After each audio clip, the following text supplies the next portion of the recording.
Monsieur le ministre, mon ami Yaakov Agoel, président du département Israël à l'Organisation sioniste mondiale, mon cher Norbert, ma fille je la vois tous les jours, mesdames, mesdemoiselles, messieurs, nous nous sommes retrouvés ici avec des amis qui, de longue date, se battent en France aux côtés de nos idées et de notre mouvement et de ceux qui sont déjà arrivés en Israël. Permettez-moi d'abord et avant toute chose de vous annoncer que ce matin, dans la synagogue Avraham Avinu, un de nos autobus s'est arrêté pour une bar mitzvah. La bar mitzvah du jeune Ilan Azout, et je voudrais lui souhaiter Mazal Tov et lui souhaiter que lui qui a eu cette chance de venir dans la ville de nos pères libérés, aux côtés de nos grands-parents, aux côtés de nos patriarches, ait la chance de faire que son enfant et ses petits-enfants et des générations entières viennent ici à Hebron pour fêter des événements heureux de maintenant jusqu'à l'éternité des éternités. Et puis nous avons également un autobus qui est venu pour saluer l'inscription et la rédaction d'un nouveau Sefer Torah au nom de la famille Betito de Ashdod, et donc également je voudrais leur transmettre un grand Mazal Tov. C'est quelque chose d'exceptionnel. Je sais qu'un certain nombre d'entre vous sont venus pour la première fois à Hebron. Ils sont venus pour la première fois rencontrer les patriarches et les matriarches, nos pères et nos mères, dont ils récitent le nom tous les jours dans leurs prières. Je sais que cet acte de venir ici est d'abord une fierté pour nous. Quel est le peuple sur terre qui a la chance que nous avons? Quel est le peuple sur terre qui a cette capacité de venir, de se retrouver auprès de ces patriarches et de dire nous sommes tous leurs enfants, et de dire et nous sommes tous de la même famille, et nous sommes tous du peuple d'Israël, et nous sommes fiers de nos patriarches et de nos mères, comme eux peuvent être fiers de nous, car nous sommes fidèles, car nous avons traversé des millénaires, fidèles à l'héritage de nos pères. Mesdames, Mesdemoiselles, Messieurs, on raconte que dans la Marat Amarpela, dans la grotte de nos patriarches, passent toutes les âmes de tous nos chers disparus. Et je suis certain qu'en cette journée où nous sommes arrivés ici, eh bien, nous avons transmis ce message à nos pères et aux pères de nos pères et aux générations passées, de dire nous sommes fidèles, nous sommes loyaux, nous avons amené nos enfants pour voir le tombeau de la Marat Amarpela. Aucun autre peuple sur terre n'a ce privilège, mais nous, nous l'avons, parce que nous sommes le peuple d'Israël, parce que nous sommes le peuple juif, parce que nous avons reçu un message depuis des millénaires et que nous sommes là pour le transmettre.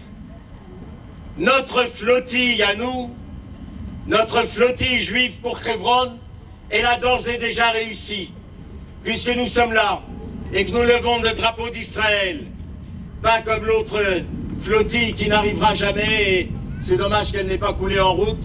Espérons que ce sera le cas pour les prochaines.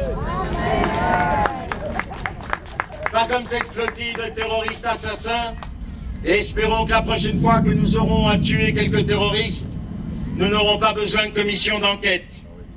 Si Ban Ki-moon et Obama veulent une commission d'enquête, qu'ils viennent la faire à la Marat Amarpela.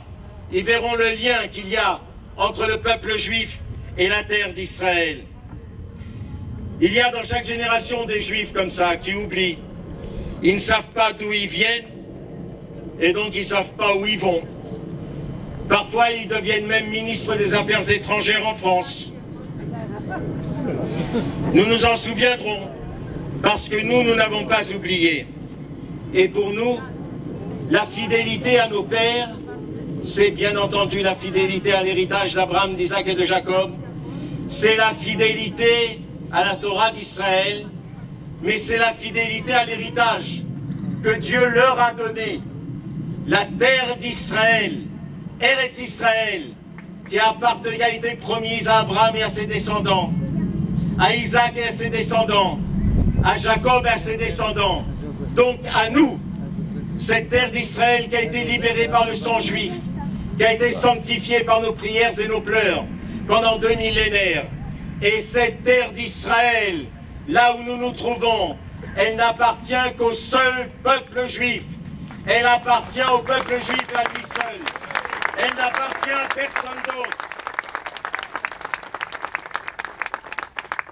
Nous avions ici quelques tribus de passage qui se sont arrêtés comme des squatters, qui ont cru ensuite que c'était des locataires et qui maintenant se comportent comme des propriétaires. Elle a une voix très forte. Nous disons que cette terre appartient à tout le peuple juif, à ceux qui sont déjà là et à ceux qui sont en route, même s'ils ne le savent pas encore. Elle appartient au peuple d'Israël, à nos ancêtres et à nos petits-enfants. Elle appartient à notre peuple et personne n'a le droit de la trancher, de la couper ou de la donner à des étrangers.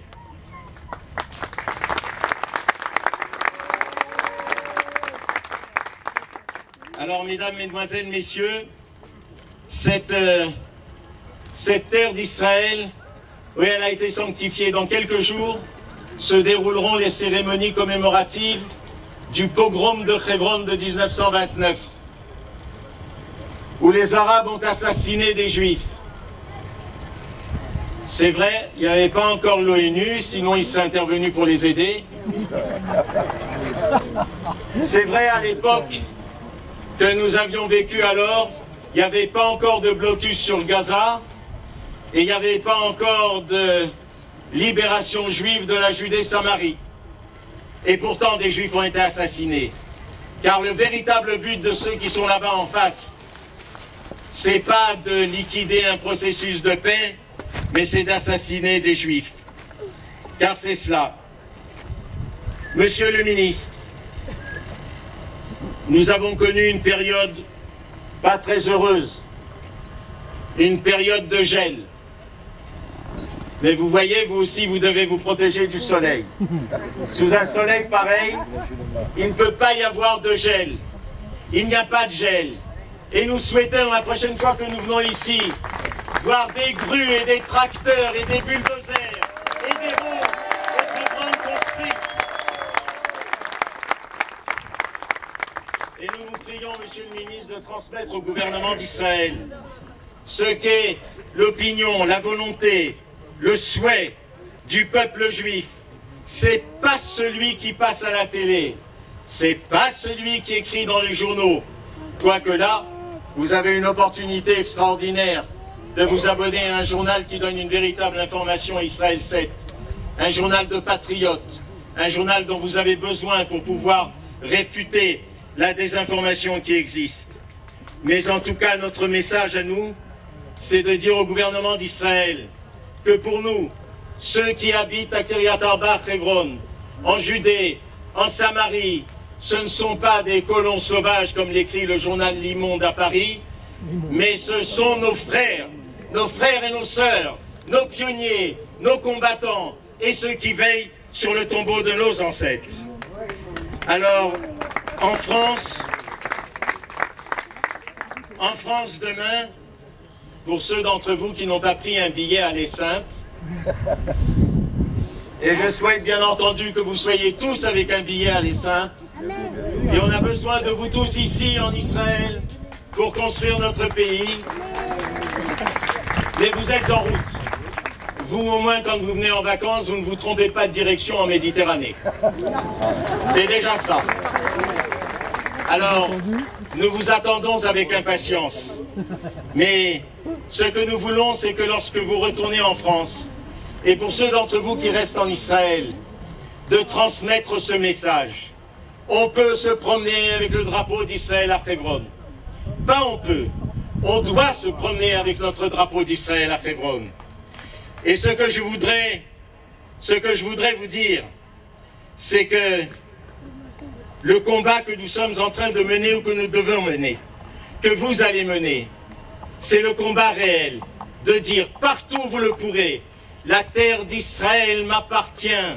La terre d'Israël appartient au peuple juif. ni palestiniens, ni arabes, ni musulmans, ni ennemis. La terre d'Israël est la nôtre. Elle doit rester la nôtre. Alors peut-être qu'un jour, il y aura un muezzin sur les tours de Notre-Dame, mais il n'y aura pas un État arabe sur Hebron.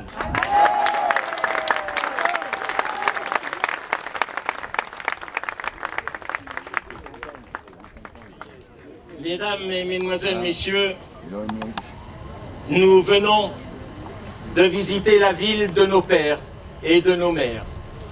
La ville du roi David, où il a établi son royaume. La ville où sont enterrés Ruth et Ishaï. Nous venons de visiter cette ville qui est la nôtre, qui n'est que la nôtre. Et cette ville, elle attend que nous défendions ceux qui sont là en train de l'édifier. C'est pourquoi je voudrais encore une fois lancer cet appel. Il y a ici une organisation qui aide les enfants à rester dans la ville des pères. C'est Meir Panim. Et je vous invite tous à participer et à accorder votre bol à cette association. Et également la petite Chalevet assassinée par un sniper arabe qui a un kollel à son nom et que nous voulons soutenir. Alors en fait, nous sommes ici pour affirmer notre soutien à la Judée-Samarie, notre fidélité, notre loyauté. Mais il y a quand même une chose que l'on peut prendre de la France. Monsieur le ministre, le président de la République française a décidé d'enlever la nationalité française à tous ceux, là-bas on ne dit pas un arabe, on dit un jeune de la cité, mais on sait de qui il s'agit, à tous ceux qui auraient commis un acte contre la République française. Alors si on pouvait créer un ministère spécial pour enlever la nationalité israélienne à tous ceux qui ne la méritent pas, nous sommes tous volontaires pour y travailler. On valide.